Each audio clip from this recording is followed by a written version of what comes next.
بسم اللہ الرحمن الرحیم۔ السلام علیکم ورحمۃ اللہ وبرکاتہ۔ حدیث اپ ڈے کے ساتھ حاضر ہے آپ کا دوست اقبال اختر۔ پیارے دوستوں، آج ہم بات کریں گے اللہ تعالیٰ کے ذکر کے سلسلے میں، یعنی اللہ تعالیٰ کے ذکر کے فضیلت کے سلسلے میں۔ ذکر اللہ سے متعلق اللہ تعالیٰ سورۃ البقرہ آیت نمبر 152 میں ارشاد فرماتا ہے، فَاذْكُرُونِي أَذْكُرُكُمْ وَاشْكُرُوا لِي وَلَا تَكْفُرُونَ۔ تم مجھے یاد کرو، میں تمہیں یاد کروں گا، اور تم میرا شکر کرو، میری ناشکری نہ کرو۔ سورۃ الاحزاب آیت نمبر 41 میں فرماتا ہے، یا ایھا الذین آمنوا اذکروا اللہ ذکرا کثیرا۔ اے ایمان والو، اللہ تعالیٰ کا خوب ذکر کیا کرو۔ اور سورۃ المزمل آیت نمبر 8 میں ارشاد باری تعالی ہے، وَاذْكُرِ اسْمَ رَبِّكَ فَتَبَتَّلْ إِلَيْهِ تَبْتِيلًا۔ تو اپنے پروردگار کے نام کا ذکر کرو اور ہر طرف سے بے تعلق ہو کر اسی کی طرف متوجہ ہو جاؤ، یعنی اللہ تعالیٰ کی طرف دھیان لگا دو۔ ان آیت مبارکہ سے معلوم ہوا کہ اللہ تعالیٰ کا ذکر کرنا بہت فضیلت والا عمل ہے۔ ایک انسان کے لیے اس سے بڑھ کر خوشی کا مقام کیا ہوگا کہ اللہ تبارک و تعالیٰ اس کو یاد کریں۔ صحیح مسلم کتاب الایمان حدیث نمبر 148 میں ہے، قیامت اس وقت تک نہیں آئے گی جب تک زمین پر اللہ اللہ کہا جاتا رہے گا، یعنی اگر ایک شخص بھی زمین پر اللہ اللہ کہنے والا ہو تب تک قیامت نہیں آئے گی۔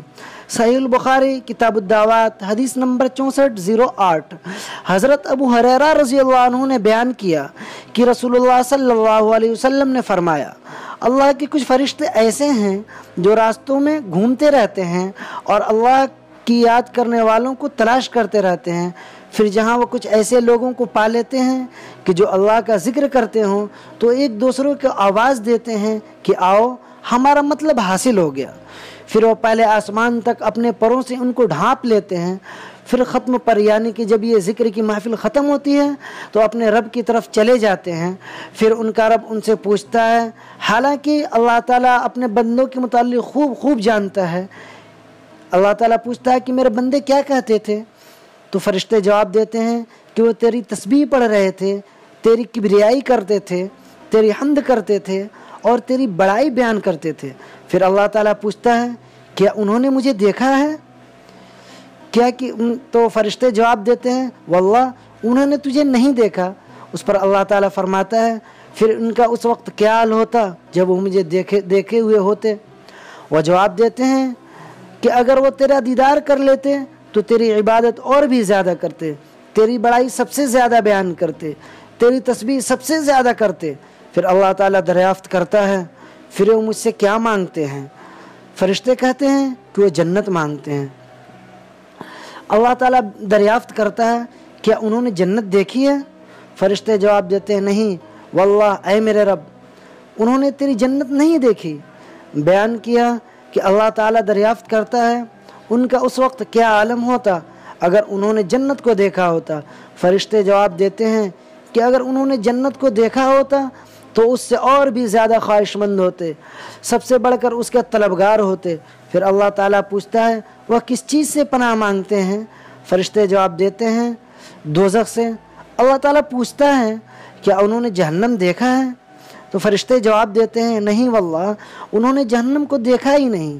اللہ تعالیٰ فرماتا ہے، پھر اگر انہوں نے جہنم کو دیکھا نہیں، اللہ تعالیٰ فرماتا ہے پھر اگر انہوں نے اسے دیکھا ہوتا تو ان کا کیا حال ہوتا؟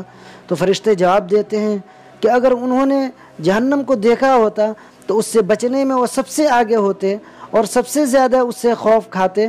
اس پر اللہ تعالیٰ فرماتا ہے کہ میں تمہیں گواہ بناتا ہوں کہ میں نے ان کی مغفرت کر دی، یعنی کہ ذکر کرنے والوں کی مغفرت کر دی۔ نبی کریم صلی اللہ علیہ وسلم نے فرمایا کہ اس پر ان میں سے ایک فرشتہ نے کہا کہ ان میں ایک ایسا شخص بھی تھا جو ذکر نہیں کر رہا تھا بلکہ وہ کسی کام سے آ گیا تھا اور ذکر کرنے والوں کے ساتھ بیٹھ گیا تھا۔